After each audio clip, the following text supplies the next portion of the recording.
तो hello guys, स्वागत है आप लोगों का हमारे चैनल में। तो बहुत बहुत बहुत ही डिले हो गया, हमें पता है, क्योंकि नेट नहीं था। तो इसलिए वीडियो बनी हुई थी लेकिन अपलोड नहीं कर पा रहे थे। तो इस डिले की हम लोग तहे दिल से माफ़ी मांगते हैं, क्योंकि सही में बहुत डिले हो गया। तो इसके लिए सॉरी। तो ये है इस चैप्टर का लास्ट पार्ट, लास्ट लेक्चर। इसे ख़त्म करने से चैप्टर ख़त्म हो जाएगा।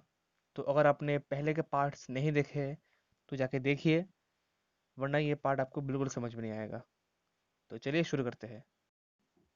तो इस पार्ट में हम लोग पढ़ेंगे डिफिनेशंस ऑफ ह्यूमन ज्योग्राफी और स्कूल ऑफ ह्यूमन ज्योग्राफी। जी हाँ, ह्यूमन ज्योग्राफी का एक स्कूल भी था जहाँ वो रोज़ जाया करता था, हमारी तरह। तो चलिए मूव ऑन करते हैं। तो जैसे कि आप लोगों को पता है कि तीन ज्योग्राफर ने तीन डेफिनेशन दिए थे। उनमें से पहले थे रैडजल, जिन्होंने ये कहा था कि ह्यूमन ज्योग्राफी एक सिंथेटिक स्टडी है। किसका? ह्यूमन सोसाइटी और अर्थ सरफेस के रिलेशनशिप के बारे में। ठीक है, ह्यूमन सोसाइटी और अर्थ का सरफेस है, उनके बीच क्या रिलेशन है। रैडसेल ने ये बताया था कि ये उनके बीच का स्टडी है। अब एलन सी सैम्पल ने ये कहा था कि ह्यूमन ज्योग्राफी वो स्टडी है जो अनरेस्टिंग मैन और अनस्टेबल अर्थ के बीच के रिलेशन को दर्शाता है। रैडसेल और सैम्पल का जो डिफिनेशन है वो काफ़ी हद तक सेम है, लेकिन सैम्पल का थोड़ा सा एडवांस है और थोड़ा सा लॉजिकल है ज़्यादा। अब आते हैं विदाल दे लैब्लिच पे। तो इन्होंने कहा था कि ह्यूमन ज्योग्राफी हमें एक नया कॉन्सेप्शन देते हैं। किस चीज़ का कॉन्सेप्शन? ह्यूमन बीइंग और अर्थ के बीच जो इंटर रिलेशन है, उस चीज़ का एक कॉन्सेप्ट देते हैं हमें, कि असल में क्या रिलेशन है इन दोनों के बीच। तो इसके कंसेप्शन देते ह्यूमन ज्योग्राफी। तो ये था तीन डेफिनेशन। अब आते हैं स्कूल की तरफ। जैसे मैंने आपको बताया था कि ह्यूमन ज्योग्राफी का भी स्कूल है बहुत। ठीक है, हमारी तरफ वो स्कूल जाया करता था। तो वो कौन कौन से स्कूल में जाता था? पहला, वेलफेयर स्कूल। अब वेलफेयर स्कूल के बारे में क्या बोला है?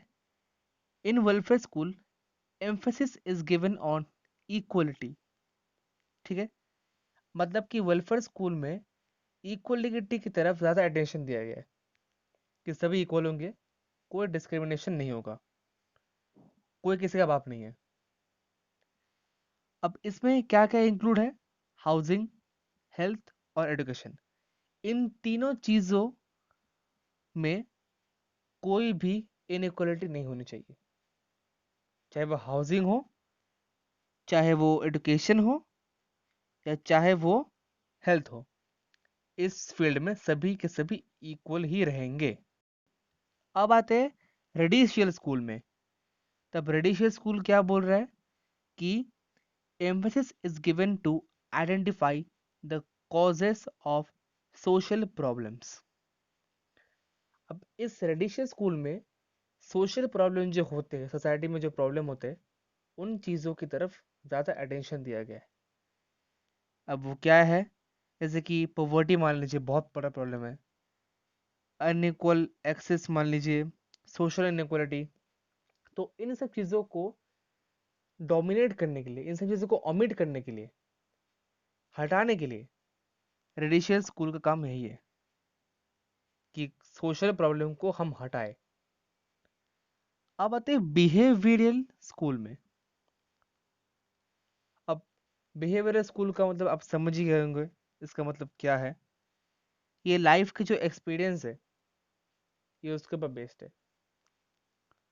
अब इसमें क्या लिखा है? Emphasis is given on survey and data collection. कौन कितना जी रहा है, उसका लाइफस्टाइल क्या है। तो इसको लेके सर्वे किया गया था, और उसी डेटा के हिसाब से ही कलेक्शन जो मिलते हैं, वही डेटा हमें प्रेजेंट किया गया था कि हाँ, ये यहाँ से ऐसे है, ऐसे जी रहे हैं लोग। तो गाइस, ये था इस पूरे चैप्टर में। आप जाके पिछले पार्ट्स देखिए और ये पार्ट भी देखिए, आपको पूरा चैप्टर समझ में आ जाएगा। बस यही था चैप्टर में, और कुछ नहीं है। तो वीडियो को लाइक करना मत भूलिएगा, चैनल को सब्सक्राइब कर दीजिएगा, और हम मिलते हैं आपसे नेक्स्ट वीडियो में। तब तक के लिए बाय बाय।